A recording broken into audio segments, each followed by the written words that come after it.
Good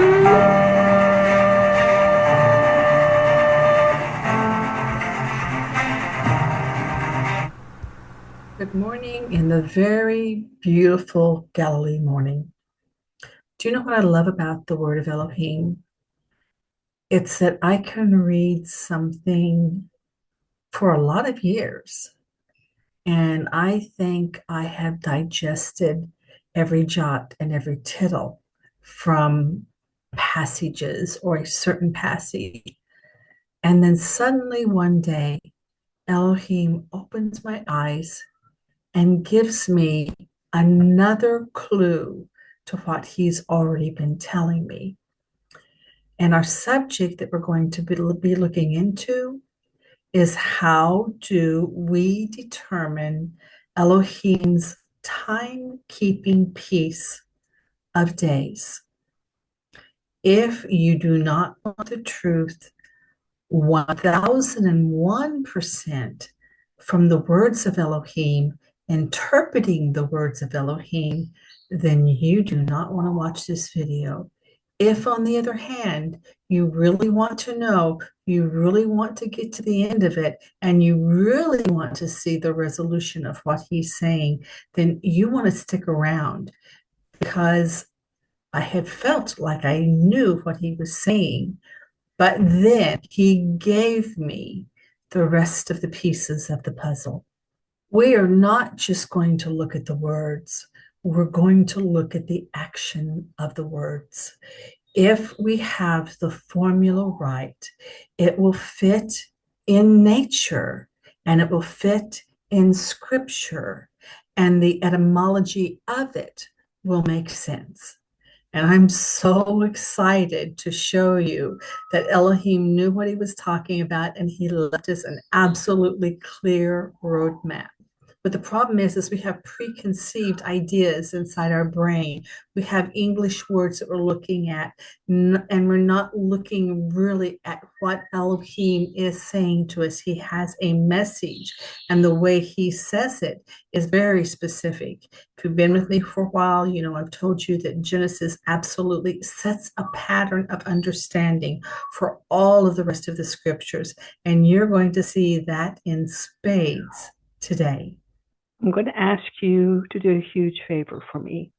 I'm going to ask you that when you watch this video, that you put your distractions away and that you really focus on the words that we're going to be reading and the meaning of the words, and eventually the images that the words fit into.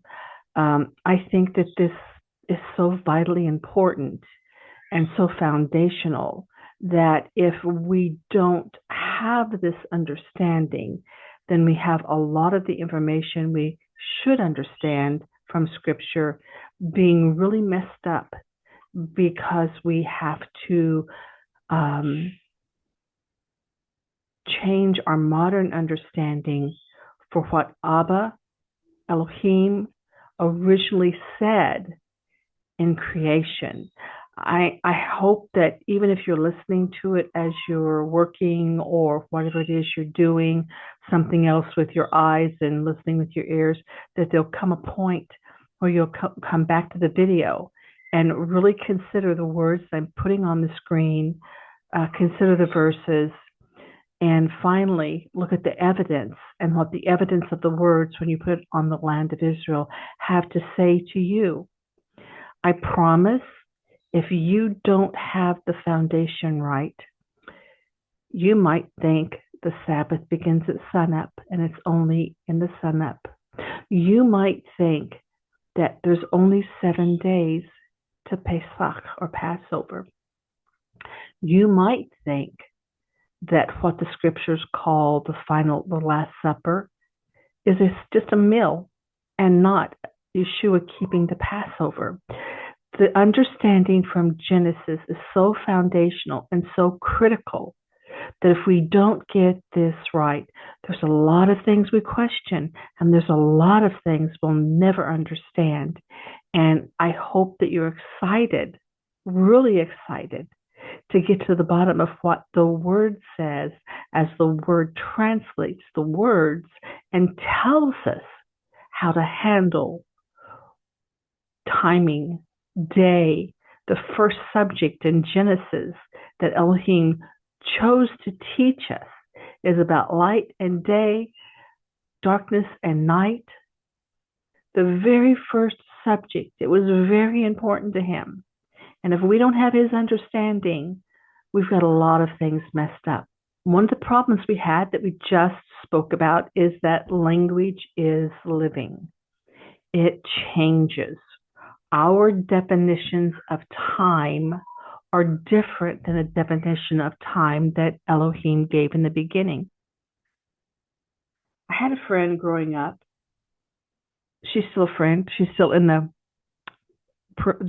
peripheral part of my life.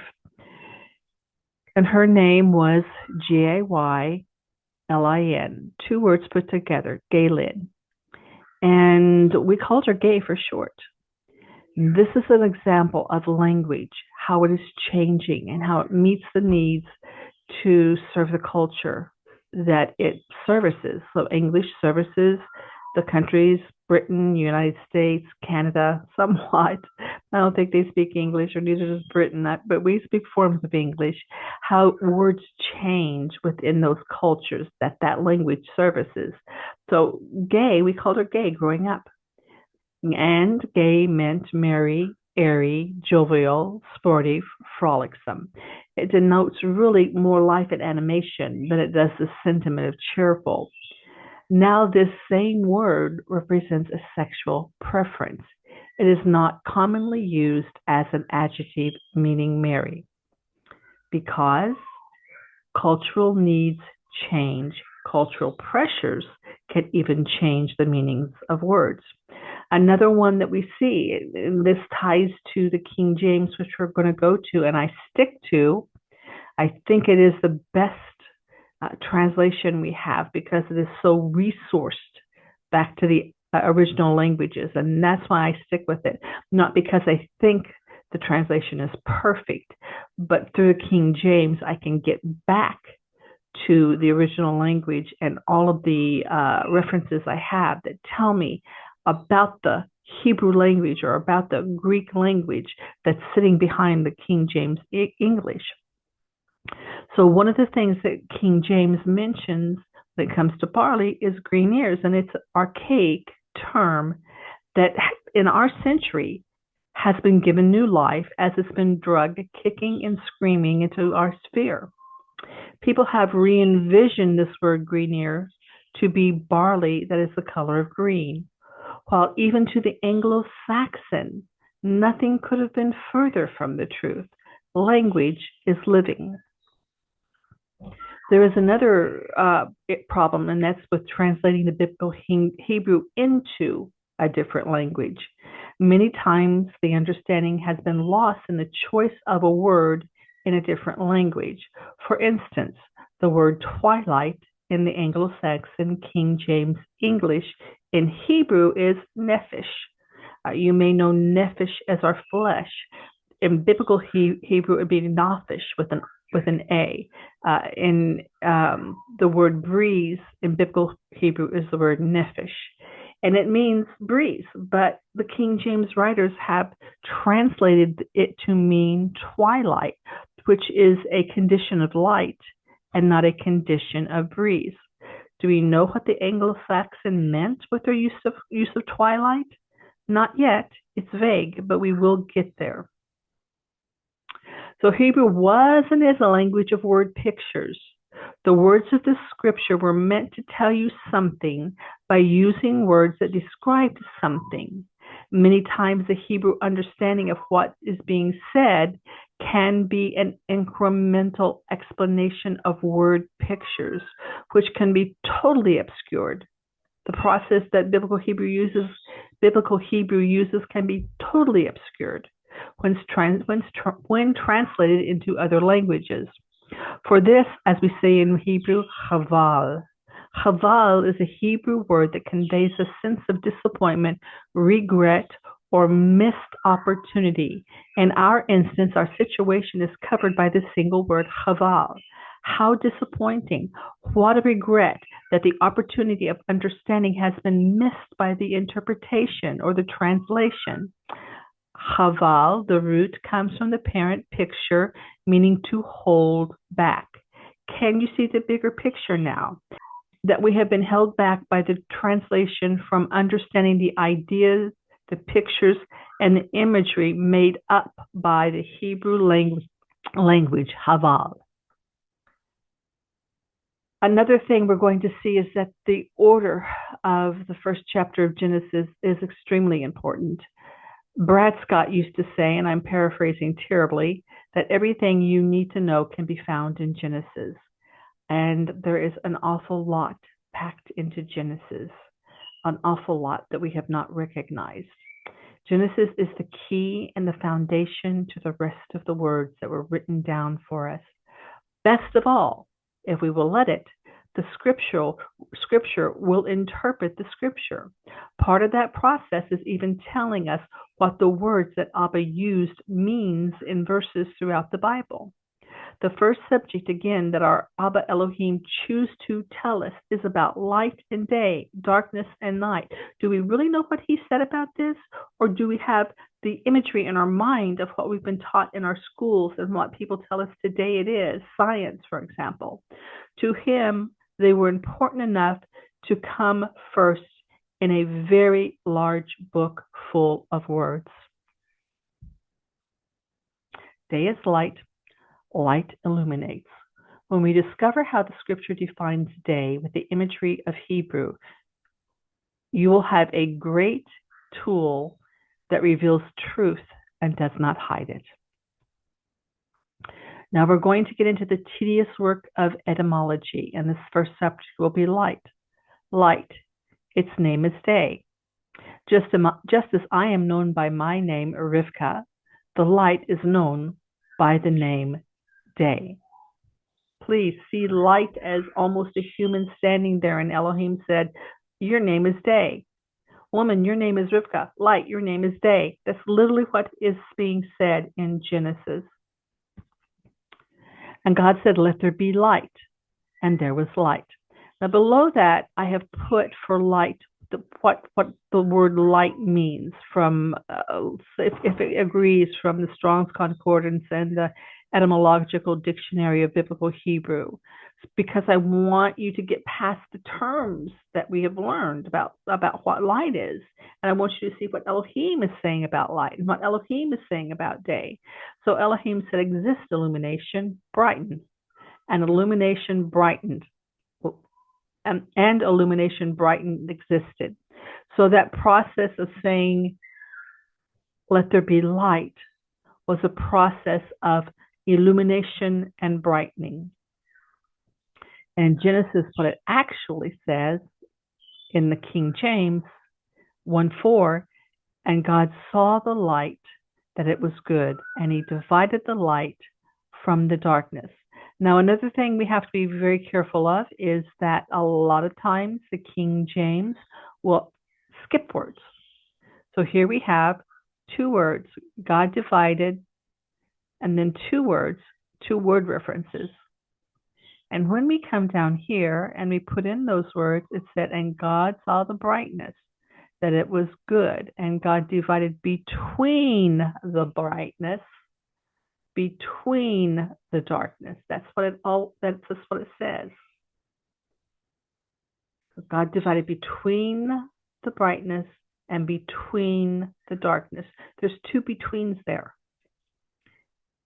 And God called the light or the brightness, here you go, day. He named that object, he said, is light and brightness. He gave it a name. He said, your name is day. And the darkness, he did the same thing. He named it night. And the evening and the morning were the first day. Abba said he named light day. But modern man says that the same name belongs to 24 hours and not light. No wonder we are confused. But of course, language is living. Words fall out of use. New words are added as the culture dictates. However, if we want to understand the words of truth, we need to understand what Abba said. Abba said the name day belongs to light. He didn't mention hours. He only said light. And Abba said, he gave the darkness the name night. Today, night is understood from sunset, which is not dark, by the way, until sunrise. And again, it's not dark at that time of day, a time of, let's call it a day phase. And you'll understand when hopefully later, when we get there, you'll understand why I said day phase. Again, we're going to show the hidden words and that they matter. We looked in Genesis 1:4. In Genesis 1:14, he did the same thing. And God said, let there be brightness in the firmament of heaven to divide between the light, the day, and divide the night, the darkness, and let them be for signs and for seasons and for days and for years. I'm so sorry. I got that up there twice. Just realized that. Genesis 1:15. This is what it would read like. Let them be for brightness in the firmament of heaven to give light brightness upon the earth. And so it was. So he gave the light a sign, and he gave the night a sign in Genesis 1:14 through 19. Psalms 121 told us that the sun shall not smite thee by day, nor the moon by night.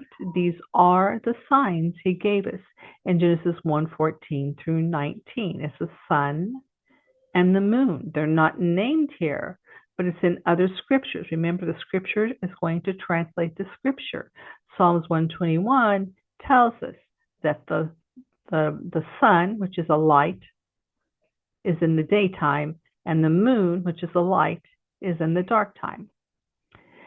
And God made two great lights, Genesis 1:16, the greater light to rule the day, the lesser light to rule the night, and he made the stars also. And actually, it doesn't say, and he made the stars also. It literally says, I forgot to get that scripture for you. It literally says in another verse, and later in the Bible, I do believe it was the Psalms as well, that the stars and the moon rule by night. So he did make two great lights, the lesser light to rule the night, but he also made the stars to rule the night with the moon.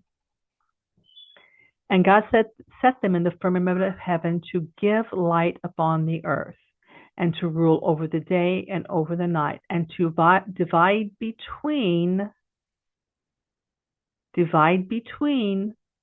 two extra words, the light, divide the darkness. And God saw that it was good. So he's told us twice that there's this very important division between the light and the darkness and the light. So we ought to pay attention. The two divides. Just as I put this printed page right here in between my plain pages, the two divides, placing something in a position that divides, separates, distinguishes, and differs. In other words, the divide between will be noticeable. Here's an imagery for you. The light, the day, the divide between, darkness. You put the divide between light and darkness, and the divide between darkness and light.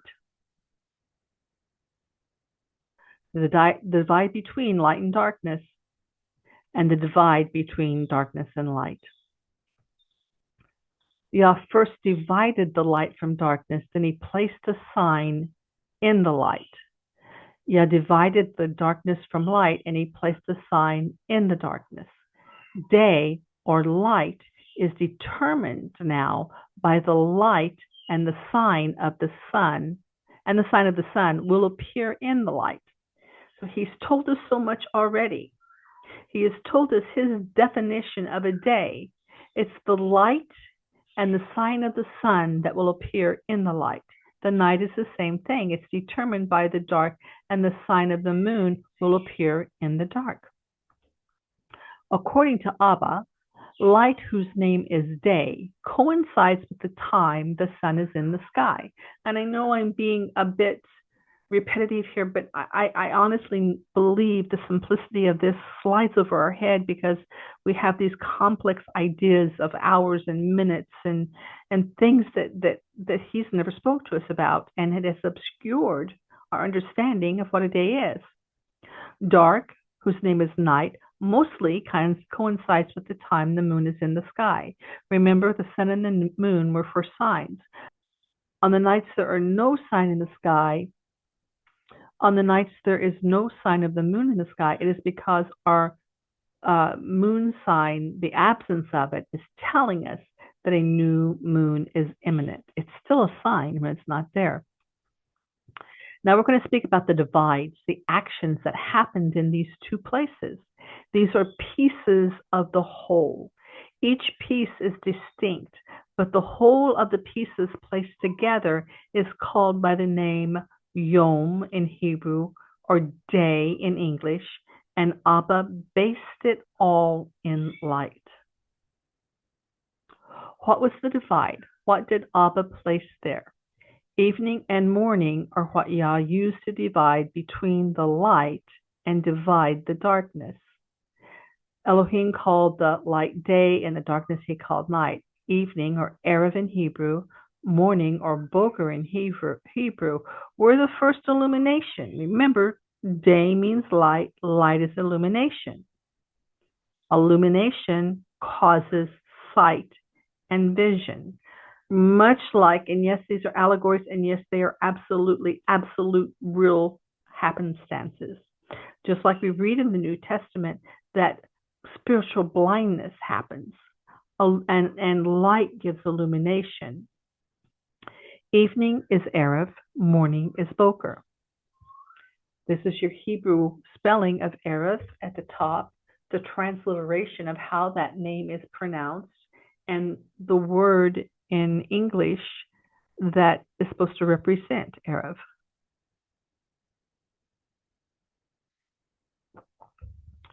In the etymological dictionary of biblical Hebrew, the root is to braid or intermix. Now, a root word in Hebrew, if you don't know, is the source of other words that are formed.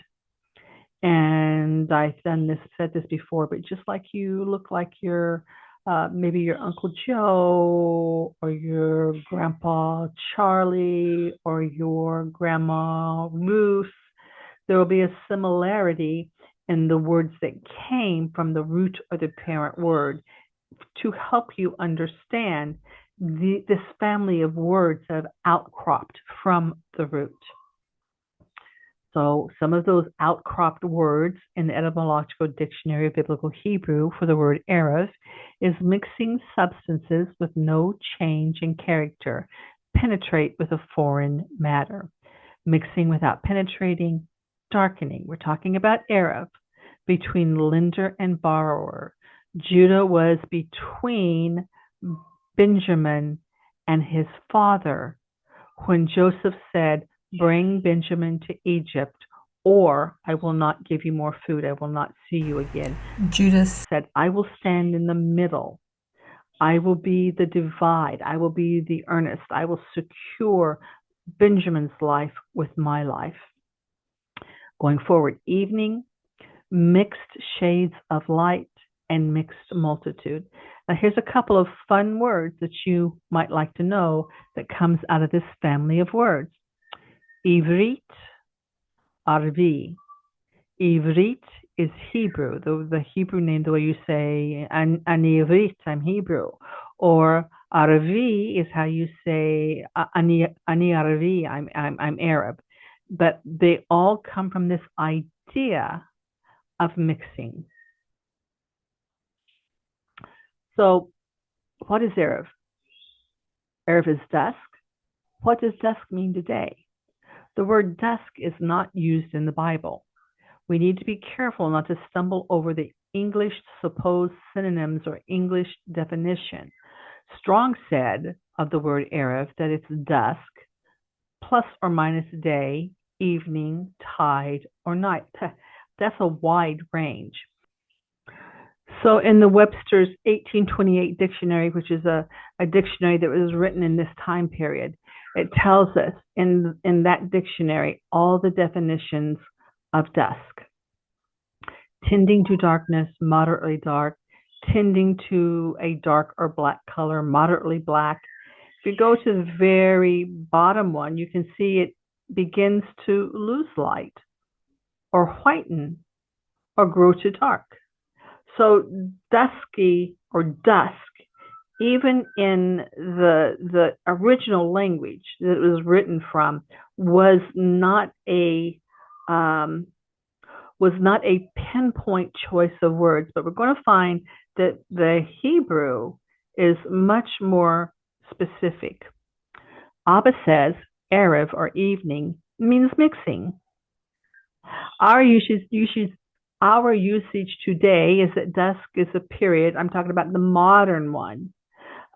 When you look it up in a dictionary or you use a resource online, our usage today is that dusk is a period of fading light after sunset and before it becomes completely dark.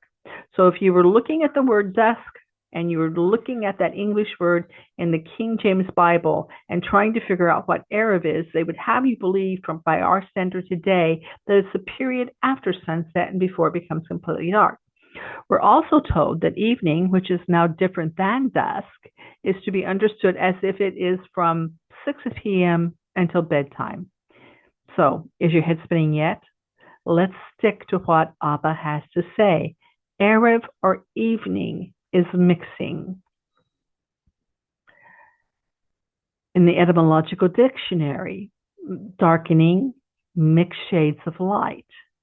This below is the process of Erev, when light and darkness mix.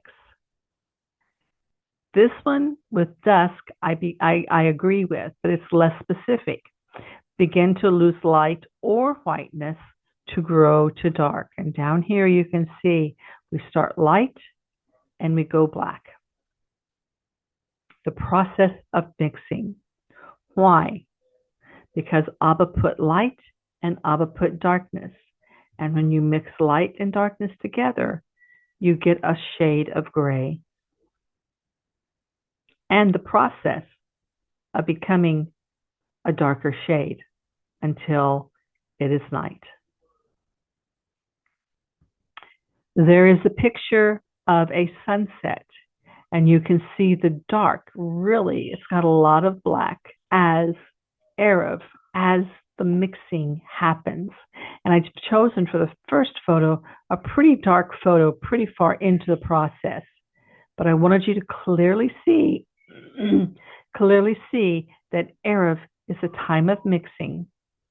I want you to watch this process of Erev. Many times the camera can catch what the naked eye cannot. Watch as the sun comes down and as light pushes against the atmosphere, how you will see the darkening, the mixing of light with darkness. This is Erev. This is Erev. And when the sun goes down, it is no longer day, but it is still Erev. And we'll get into that. Morning is Boker. In the Strongs, it means dawn, plow, break, morning. Those are pretty vague words. In the etymological dictionary, the parent word means distinguish differences. What was divide? Divide was to distinguish. Morning, a time of distinguishing. So you're going to see something visible in the sky, just like we saw with Erev. Boker or dawn, according to the 1828 Webster's Dictionary, is to begin to grow light in the morning, to grow light as the day dawns, the morning dawns. And Matthew 28 says, and it began to dawn, it began to grow light towards the first day of the week. It is growing light but the sign of the sun is for Yah's day, his light. It has not appeared yet. So it's the time of growing light between the night. Remember, it's the divide from the day. It's the divide from the night. It's the time of growing light after the darkness of night and up until the light, the guard of the day, takes its position in the sky. So the sun has not yet appeared during Boker. Now, I apologize, this is a screenshot of a video we're going to see later, but that Boker, the distinguishing the difference between, right here you can see before the sun comes up, you can begin to distinguish the difference between the black of the night and what will be the sun or the light of day, the sign of light, and light who has been called by the name day.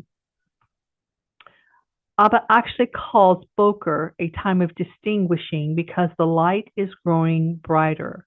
Modern man says it's a period of time between midnight and noon, especially from sunrise to noon. Oy vavoy, no wonder we don't understand Abba's roadmap. Boker is a process of growing light from the first light that you can see up until the sun rises. Now you're looking at a cloudy Boker. It's cloudy right now, but it's going to clear up and you're going to see the difference as the sun approaches the horizon. There you go. This is still Boker. As soon as we see the sign of the sun, there it is. It's day. Erev is growing towards darkness. Boker is growing towards light. Erev is between light and darkness. Boker is between darkness and light. Genesis 1:5, again, God called light day. Light has a name. Its name is day. And the darkness he called night. Darkness has a name. Its name is night. And the evening, the mixing, and the morning, the dawn, that first light, that first distinction, were the first day. He made 4 phases: light, mixing, darkness, breaking and growing light, day, evening, night, and dawn. But Abba said Erev and Boker were the measure of the first day, the first light. It may not be clear to you now, but if you stay with me, we will apply these words to nature and you will totally see what Abba said. The sign in the day or the light is the sun. The sign in the day or the light sky is the sun. The sun is the sign that it is daylight. Genesis 1:16, the greater light to rule the day. The sign in the night, the dark sky, is the moon. The moon is the sign that it is the night, or dark or night. And the lesser light to rule the night, the stars also. Digging deeper, the verses that had meaning today. Now we're going to go back to day. Day is the name Elohim gave for light. And the battle increased that day, or during the light when the sun was up. Howbeit the king of Israel stayed himself up in the chariot against the Syrians until Erev, until the mixing, about the time of the sun, the Shemesh, going down. He died. So the idea, I wasn't going to show my face, but I'm going to stop sharing here because I want you to see the idea. So the idea of sunset is when the sun goes down. You won't find the English word sunset, but the idea of the sun go is when it's in midday, it's high in the sky, but when the sun goes, it comes bow. It comes. Bow is both come and go. So when the sky goes, it comes towards us. It comes down. So Shemesh bow. Shemesh comes down. That's literally what a sunset is in biblical Hebrew. The day finished when the sun went down, because it is a sign in the light sky. The Erev or evening happens in the day or the light. Okay, it says about the time of the sun going down, Erev, until evening, Erev, and about the time of the sun going down. So Erev or evening happens in the day or the light. The light is the sun. The light is the sun, is the sign that is the day. The light or the sun is the sign that it is the day. Nowhere is there a scripture that tells us the Sabbath begins at sunset or sunrise. Nowhere. We are letting scripture define itself without modern mentality and without Jewish tradition. Digging deeper, verses that add meaning to darkness, which is the name for light. Actually, that's backwards. Night is the name for darkness. Sorry about that.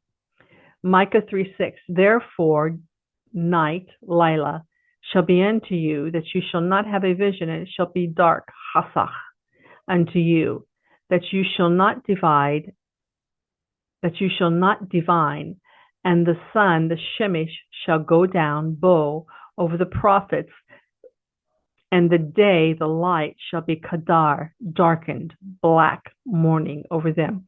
So it shouldn't be surprising at all that the terms of defining the day, night, evening, and morning are used in allegories within the scripture. We don't recognize them enough to allow them to be what they are. We don't recognize that the scripture are actual events, but they're also allegories. They're natural, they're spiritual, and sometimes both. The light of revelation of Yah's word had set as a sun into a dark day when he, Elohim, would no longer, speak to them. The allegoric sunset, the day ended in darkness. Their day ended in darkness. Now let's read it again without the added understanding. Therefore night shall be unto you, that you shall not have a vision. It will be dark unto you, that you will not divine, and the sun will go down over the prophets, and the light shall be darkened over them. So light was always a type of presence of Elohim. And this was using all of the terminology we know from creation to explain a spiritual condition. Verses that add meaning to Boker, which is the English name morning. We're going to see some of the way it's used is the breaking of the day in English, the going up of light, the going up of dark. Genesis 32:24. Jacob was left alone and there wrestled with a man until Allah, breaking of the shahar, which is until darkness lifted. We remember the photo I just showed you of the distinction. There was light. It was morning. And there's a little bit of a deception here. They use the word day in the King James English. I would have said breaking boker here. I would not have used the word day. I would have used breaking boker. But since they had this word shahar, which means darkness, they got a little off track. But Jacob was left alone, and there wrestled a man with him until breaking Allah shahar, which is darkness. It's that time that you saw when the darkness is lifting.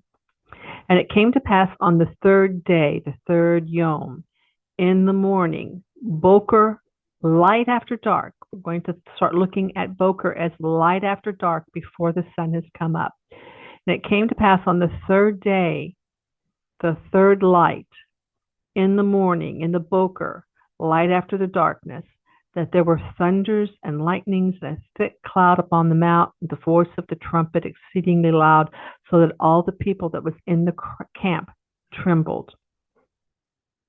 This is a recount of a day telling us this was early while light was still rising, but the sun could not be seen.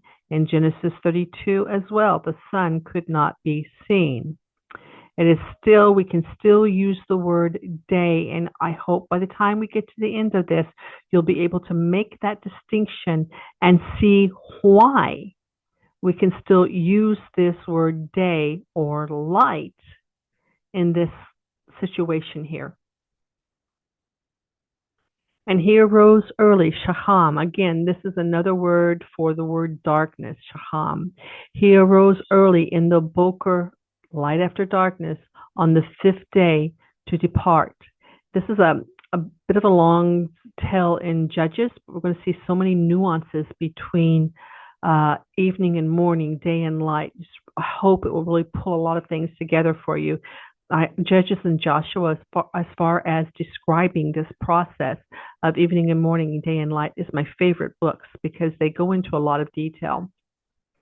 Start again. He arose early, Shaham, in the Boker, the light after darkness, on the 5th day to depart. And the damsel's father said, Comfort thy heart, I pray thee.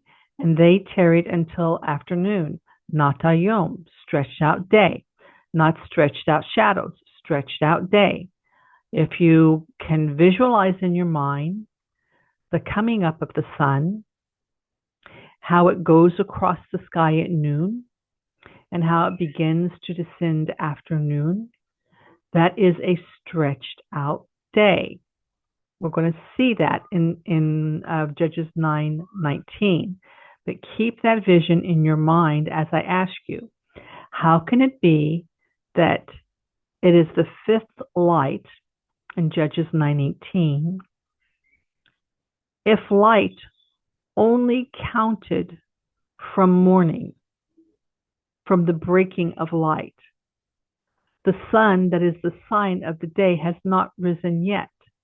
The light/day, the count for it, started on the previous evening. Remember, in evening, there is still light in the sky. In evening, the sun will set. So when Judges 9:18 says, in the 5th day, the count of the light began at Erev. And we will see that later. We will see it. When the man rose up to depart, Judges 9:19, continuing from verse 8, stretched out day. And when the man rose up to depart, he and his concubine and his servants, his father-in-law, the damsel's father, said unto him, Behold, now the light draweth, slackens, it grows feeble towards evening, stretched out day. The light draweth, it slackens. Let's just do the Hebrew word. Light slackens, it grows feeble toward the mixing. Do you see it? Can you visualize the word picture that Hebrew is trying to paint for you? Even to us today, after all these thousands of years, it is such a beautiful language that I just adore Abba's Hebrew beyond measure. Let's read it again. Let's read it again. Let's read it from Judges 9:18 with the Hebrew. And he arose in the dark, in the breaking light, on the 5th day. And they tarried until the day was stretched out. And now the day, the light slackened. It grew feeble towards the mixing. I pray that you stay. The light declines. Lodge here, that thy heart may be merry, and tomorrow you can shacham on your way, that thou mayest go home. Do you see the incremental understanding the word of Elohim has given us from a day? From a day. From Erev, from Boker, from the stretching out across the sky as it declines into the evening. Let's go forward. And when they were by Jebus, the light, when I use the Hebrew, watch your screen. I'm going to use the Hebrew because you're going to get more understanding. The light was far subdued. The light had become weaker and more feeble. It had gone further down. And the servant said unto his master, Come, I pray thee, and let us turn into the city of the Jebusites and lodge in it. 19:14. And they passed on and they went their way, and the Shemesh Bo, the sun came down upon them when they were in Gibeah, which belongs to Benjamin. So the sun went down. It was no longer light or day. The sun in the sky, the sign in the sky was gone. 25. But the men would not hearken to him. So the men took his concubine and brought her forth unto them, and they knew her, and they abused her all dark until first light. And when the shacham, when the day began to Allah, spring, to go up, they let her go. Then came the woman at the face of Boker, the light after darkness, and fell down at the door of the man's house where the Lord was, until it was until the light came up. Let's talk about the Panei Boker, the face of light after darkness. The face of light is a Hebraic way of saying, as if you're meeting an individual, what you see first is the face. So it's that first light, the face of light, as it comes up after dark. And then it says that she lay there until the light came up. And her Lord rose in the morning, very nondescript morning, light after darkness, and opened the doors of the house and went out to go his way. And behold, the woman, his concubine, had fallen down at the door, and her hands were upon the threshold. If the sun has not risen, there can be light to see by, but it is not day until the sign of the sun appears. And we see that in 9:16 that the light, the or, the Shemesh, appeared.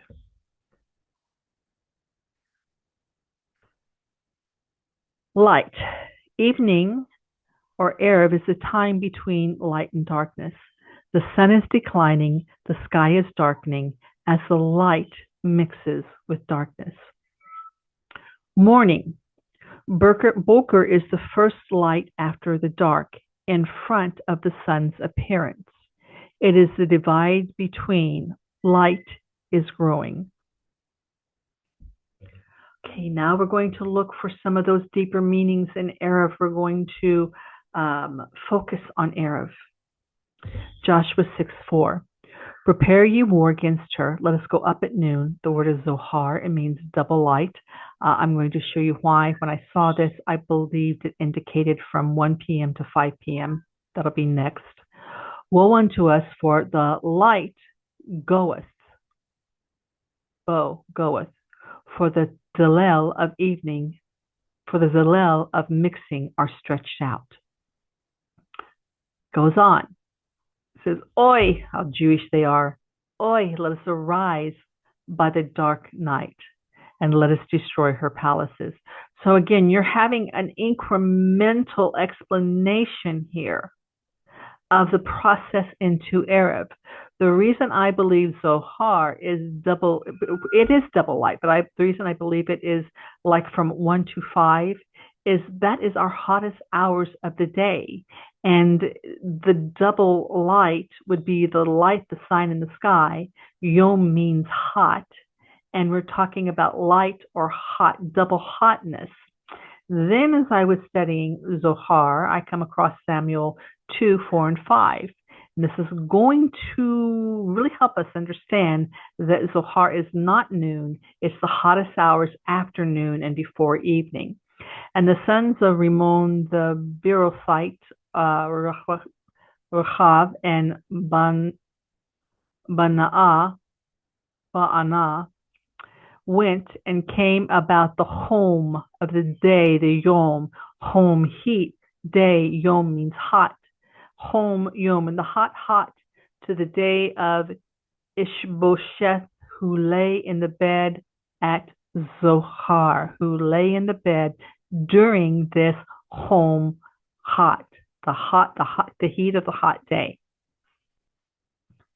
I think Joshua 6:4 according to my experience, living with the elements that these words represent, is between 1 and 5 p.m. So let's read this again. Prepare ye war against her, arise, let us go out in the afternoon. Woe unto us, for the light, for the light goeth, it goes, it bows, not the sun, the light, the day, it's afternoon. For the shadows of the mixing are stretched out. As the sun goes down, long shadows are stretched out. Okay, I will show you a picture of that next. Long shadows are stretched out. Shadows come from the sun. As the sun gets lower, the shadows or the shades stretch out. Oi, arise by dark, and let us destroy her palaces. So Jeremiah 6, 4, and 5 are a progressive language of the time between afternoon and the dark of the night. And letting the Bible interpret itself, 2 Samuel 4, 5, it absolutely upholds that picture it paints us. Nehemiah 9:13, and I'll show you the picture of the long shadows. And it came to pass when the gates of Jerusalem began to shade or shadow in the face or in the beginning of the Sabbath. Space, okay, right here's a verse, a proof text that your Sabbath does not begin at sunset. Let's read it again. And it came to pass when the gates of Jerusalem began to shade or shadow in the face of the Sabbath, I commanded that the gates should be shut and charged that they should not be opened until after the Sabbath. And some of my servants I set at the gates that there should be no burden brought in on the Sabbath day.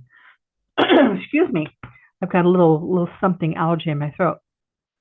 Here's a picture of a tree. You can see the golden hue that the sun begins to cast at this time of day when the sun gets lower in the sky. You can see the tree is stretched out. The shadow of the tree is stretched out. You can see that there's still plenty of light in the sky. However, I can tell here that the sun is coming down because as it comes down, it lightens beneath it in the sky and the areas around it stay darker. Proverbs 7:9, in the twilight. Now here's our King James word that doesn't mean light. It means a breeze. In the breeze, I'm going to read the Hebrew. In the mixing light. In the Ishon, the little man in your eyeball. In the dark, Afila, obscurity.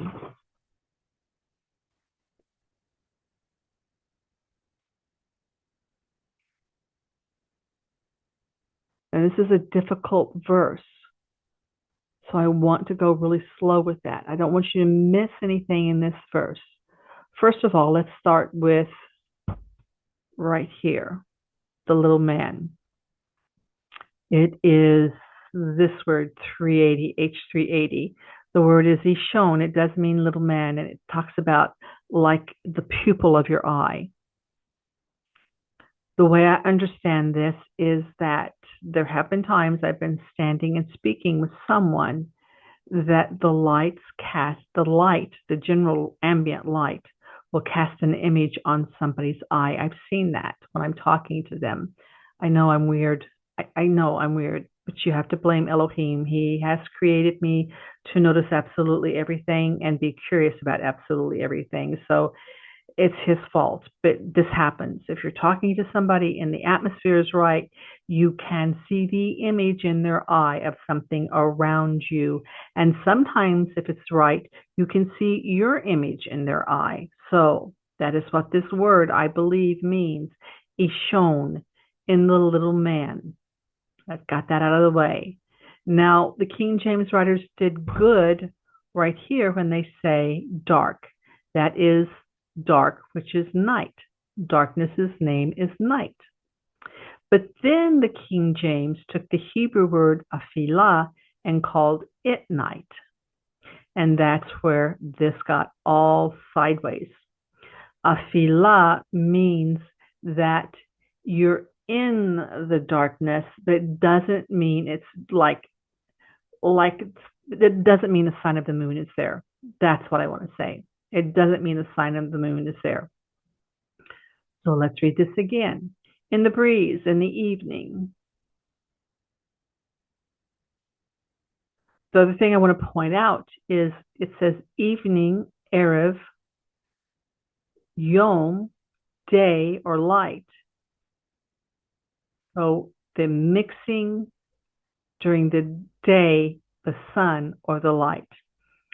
Erev, Yom. Evening begins when the sun is up. Evening begins when the sun is up. When the sun is up, the sign that it is day is in the sky. And this word afilah is similar, let's say it's a relative word to the word in Exodus 9:31 and 32, where it talks about the wheat being afil or afilot. Afilah is the feminine form of that word. So that is not total dark night. It just means like the barley, the wheat was a field, it was not grown up, the night had not matured. Okay, I think we've explained this. I think that if you'll spend a minute and ponder it, this will become more clear to you.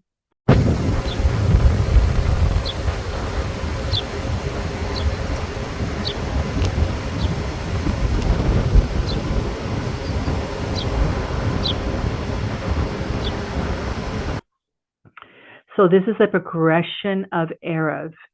Erev begins when the sun is in the sky and the shades of light are mixing into darkness.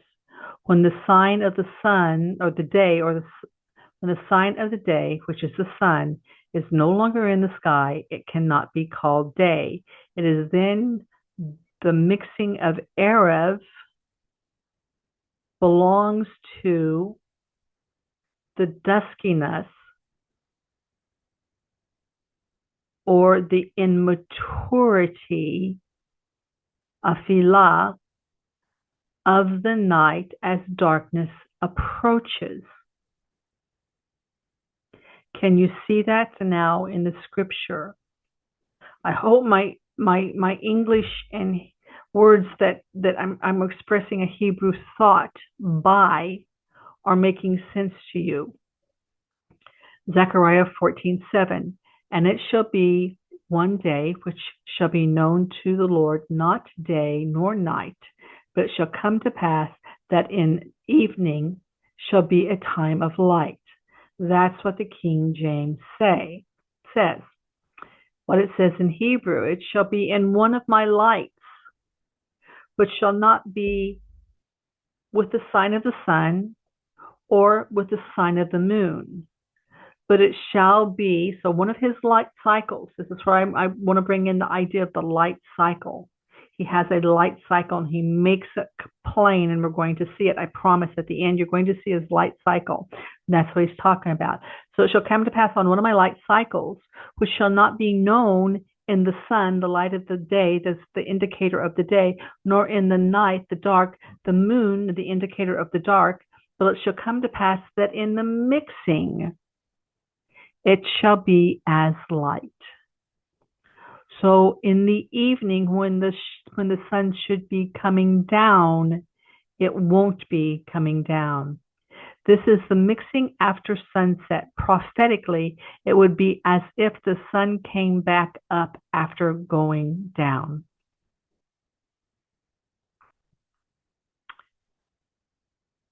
Yah told us that evening is part of the light, but we haven't really been listening. He told us so many times that day is light. He begins his day in the Erev light. How many laws were fulfilled at Erev, the beginning of a new light cycle? 22 times Erev is the time that the law was used to indicate cleanliness. And whosoever beareth aught of the carcass of them shall wash their clothes and be unclean until evening, until the mixing. Our Abba has given us very exact and detailed instructions. He said that Erev, which happens in the sign of the day under the sun, Erev and Boker together construct his day or his light hours. Erev and Boker were the first day in Genesis. Remember the Sabbath day. Light, who Father named day. Light, whose sign is the sun. Remember the Sabbath day to keep it holy. As Yah does. Erev is known by his words, and his words are precise. He tells us how to define and discern Erev.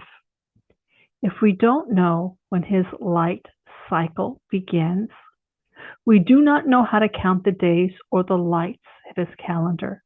So, we get a Sabbath that only begins in the Boker, a Passover that begins in only the light of the 14th after the Boker of darkness in the first month.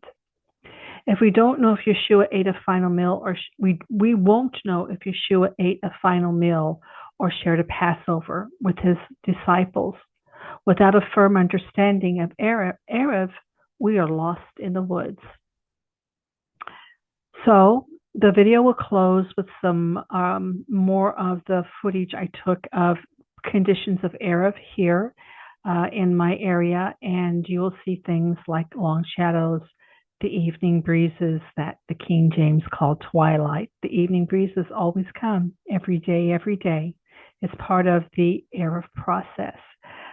You will see a better representation from my personal videos of the darkness around the moon, around the sun, as it comes, as the Shemesh bows towards the horizon. You'll see a better likeness of the light and dark mixing together.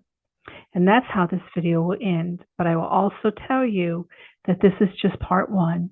You need to stay tuned for part two. Elohim only knows how long it will take me, but in part two, we're going to take our understanding into not only Exodus to prove to you by what we've learned and by the scripture translating itself, describing itself, exactly how many days are in Passover and unleavened. Then we're going to go in the same video, God willing, to the New Testament, and we're going to look at the last Passover story and finally prove by the words of Genesis if Yeshua kept a Passover or just a final meal with his disciples.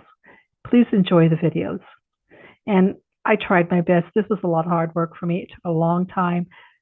It was simple, but finding the exact examples that were clear enough that I wanted to share with you in video that would show you the process that the Bible talked about was a bit difficult and challenging. This old chick had to learn a few new tricks.